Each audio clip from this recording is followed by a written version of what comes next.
Hello paper crafters, I'm Sunny Sky and I'm an independent Stampin' Up! Demonstrator in the US. And today's card features the Waterfront stamp set. You'll see this is a holiday card. This is not a holiday stamp set, but it's really fun to kind of find what you have that you can use for alternate purposes. So join me as we make this sweet little narrow note card with the matching envelope. So for the little Christmas card gift tags, gift enclosures that we're doing, you're just using the narrow note cards and envelopes, and these come pre-scored from Stampin' Up! Along with the envelope with this nice little rounded flap. These are too small to mail, but great if you're giving a gift and you'd like a little card to go with your gift. So this is really a simple project, and it's pretty quick.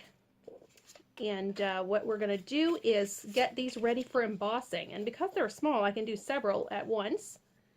So I'm just going to get my embossing buddy. And if you don't have an embossing buddy, you can use a used dryer sheet.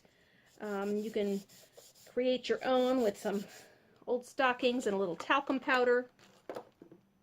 And use your Versamark Invisible Sticky Ink.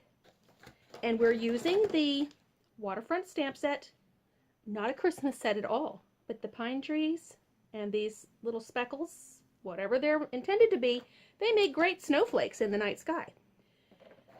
So I've got this set here, and I've put the embossing buddy down there just so that I don't get the grease from my fingers, doesn't leave little sticky spots on the cardstock where the embossing powder is going to stick where I don't want it to. Although a secret with this thing is, for this design, we've got stars all over the sky. We really don't even need to worry too much about that speckly thing.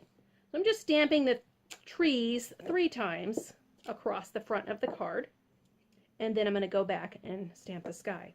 Now, this Versamark ink stays wet for a while. So, and I'm kind of just turning this snow stamp long way so that I can just do it twice instead, even though I did the trees 3 times there. All right, and then I've got my embossing powder, and I keep these in some nice sturdy Tupperware containers. I don't do the cheap Gladware containers because if those containers tilt sideways, you end up losing some of your embossing powder in the corners of the seals, and then it ends up getting all over your cardstock. And I really like to keep my workplace without embossing powder on it. So I like a little container that is big enough to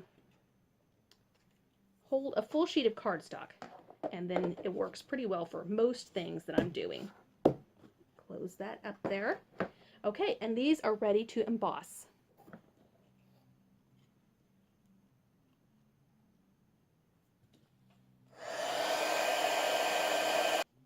Okay, I've got my blueberry Bushel ink here. I've embossed these cards already.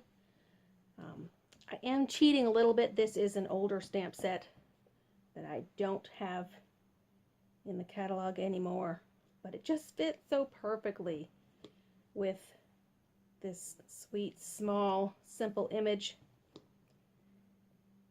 And then I'm just going to cut a thin tag out of this. Sometimes when you're doing a small greeting, it's easier to just cut after you stamp rather than measuring out the cardstock. Although in general, I'm a cardstock measurer. All right, make my little tag here. Now usually I like silver with blue and gold with red and green, but I don't have any of this silver of this thin thread. So I think the gold works pretty good. And I'm just going to wind it up on my fingers several times. It's so dainty, you can't really tie a bow or anything with it, but it works great as a little background thing. So I'm going to take my little banner, line up some of this behind it, get some little mini dimensionals here, and I've just used the mini dimensionals to sort of glue that cording down. Do a little background thing there. I think I'm going to just trim these up. Let them spray out loosely just for a little something different.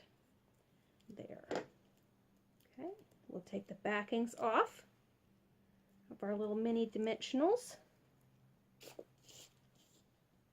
and line this banner up with the left edge of my card there. Get some of my Snail adhesive and just attach this right to the front. Quick and simple, but if you're making a bunch of gift tags and you've got a lot of presents to wrap, you need something that is pretty quick to finish up. Alright, and then there's the circle-y one, and there's the one where I cut it. Yeah, I think I like the circle-ys better. But anyways, there you go. So, hope you enjoyed this video. Remember, you can always look at your stamp sets a new way and see if you can come up with a set of images that you can use for a holiday, just like we did in this video, that may not be a traditional holiday stamp set. You can always find something to do with what you have. So shop, share, subscribe, but most of all, go have some fun crafting today.